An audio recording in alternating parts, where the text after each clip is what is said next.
وہ اہل حدیث جس کے گھر میں دن کا آغاز ریڈیو کے ساتھ ہوتا ہے اور دن کا انجام ٹیلی ویژن پہ ہوتا ہے، وہ اہل حدیث کہلانے کا حق رکھتا، وہ اہل حدیث نہیں۔ تمہیں چاہیے کہ لوگوں کے گھروں میں دن کی ابتدا گانوں سے ہو رہی ہو، تمہارے گھر میں دن کی ابتدا تلاوت سے ہونی چاہیے۔ لوگوں کے گھروں میں شام کے اندھیرے ٹیلی ویژن سے، تمہارے گھر میں شام کے اندھیرے آئے، تمہاری بچیاں تلاوت کر رہی، تمہارے گھروں میں اور لوگوں کے گھروں میں فرق ہونا چاہیے۔ لوگ بیٹھے ہوئے، عشاء کی نماز کا وقت گزر چکا، رات گزر چکی، ٹیلی ویژن کا ڈرامہ دیکھ رہے ہیں۔ لوگ رات کو ٹی وی کے سامنے بیٹھے ہوئے، اور تمہیں عشاء کے بعد بستر پہ لیٹ کے سورہ ملک کی تلاوت کرنا چاہیے۔ تمہارے گھروں میں فرق ہو، تمہارے درمیان، لوگوں کے درمیان فرق ہونا چاہیے۔ لوگوں کو پتا چلے یہ اہل حدیث کا گھر ہے جہاں سے قرآن کی آواز آتی ہے۔ لوگوں کو پتا چلے یہ بچیاں اہل حدیث کی ہیں جن کی شرم و حیا کو دیکھ کے فرشتے بھی رشک کرتے ہیں۔ لوگوں کو پتا چلے یہ جوان اہل حدیث جوان ہیں جن کی حیا کو دیکھ کر مائیں ان کی مثالیں دیتی ہیں۔ میرے فاروق آباد کے شبان اہل حدیث کے جوانوں، اپنے آپ کو صحیح معنوں میں اہل حدیث کا شبان بناؤ، اور اہل حدیث کا نوجوان وہی ہے کہ جس کی پاک بازی کی محلے کی عورتیں گواہی دیں۔ وہ اہل حدیث کا جوان نہیں ہے جو جوان ہوا محلے کی بہنوں اور بیٹیوں کو مصیبت پڑ گئی۔ خیراں دا پتر جوان ہو گیا ہے، کس طرح راج انج کھڑا ہے جس طرح سب کھڑا ہوا ہے۔ وہ اہل حدیث کا بیٹا نہیں۔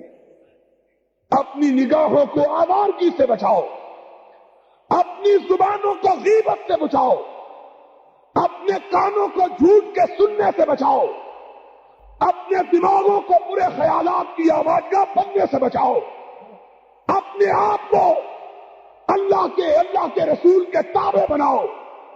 پھر دیکھو اللہ کی نصرت، اللہ کی تائید تمہارے لیے نازل ہوتی ہے کہ نہیں؟ دنیا میں بھی نازل ہوگی، آخرت میں بھی نازل ہوگی انشاءاللہ۔ اس مسلک، سچے مسلک کی برکت سے تمہاری زندگیوں میں انقلاب پیدا ہوگا، اور بولو انشاءاللہ انقلاب پیدا ہوگا۔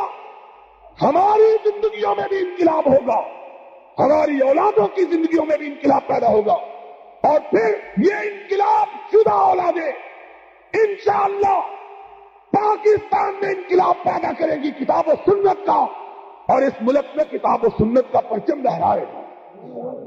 اس ملک میں کتاب و سنت کا پرچم لہرائے گا۔ یہاں محمد کا لایا ہوا نظام نافذ ہوگا، لیکن رب کی قسم ہے اسی وقت ہوگا جب تم اس کے نافذ کرنے کے لیے اپنے آپ کو تیار کرو گے۔ جب تک تم تیار نہیں کرتے اپنے آپ کو، تب تک اسلامی نظام نافذ ہو سکتا نہیں۔ اپنے آپ کو تیار کرو، روحانی طور پر،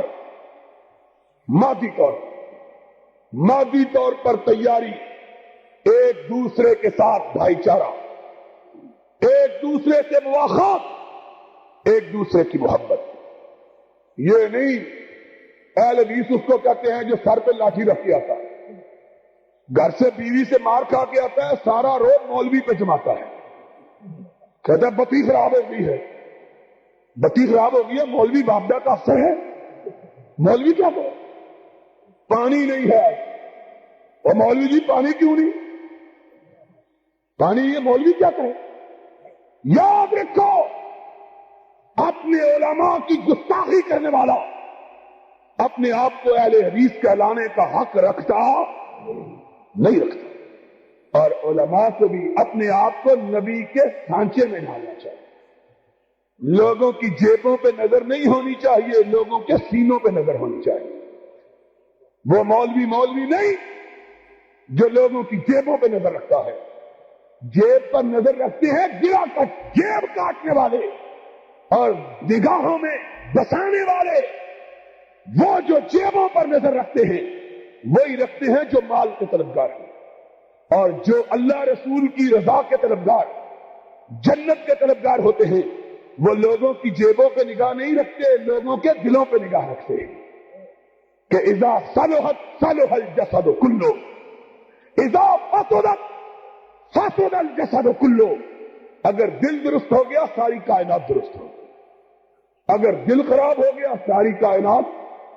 یہ نہیں کہ مولوی صاحب بھی جس نے 4 پیسے دیے اسی کے ساتھ چل پڑے، یہ مولوی نہیں، مولوی نہ بکنے والا، اور اہل حدیث کا مولوی کائنات ساری ایک طرف، امام کائنات ایک طرف، کائنات کو ٹھکرا دے، امام کائنات کے دامن کو چھوڑنا گوارا، حکمران ہو تب، سرمایہ دار ہو تب، چودھری ہو تب، بڑا ہو تب۔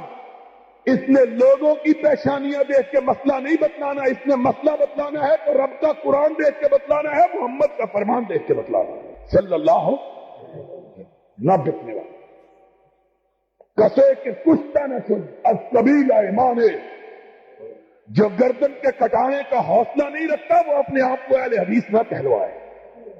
جس کو ہو جان و دل عزیز ہماری گلی میں آئے گی، وہ پھر کسی اور گلی میں چلا جائے، ہماری گلی میں وہی آئے جو رب کے رسول کی سنت کا گردن کٹانے کا جذبہ رکھتا ہو، اور انشاءاللہ جو نبی کی آن پہ مرنے کا جذبہ رکھتا ہو، ساری کائنات مل کے بھی اسے مٹا سکتی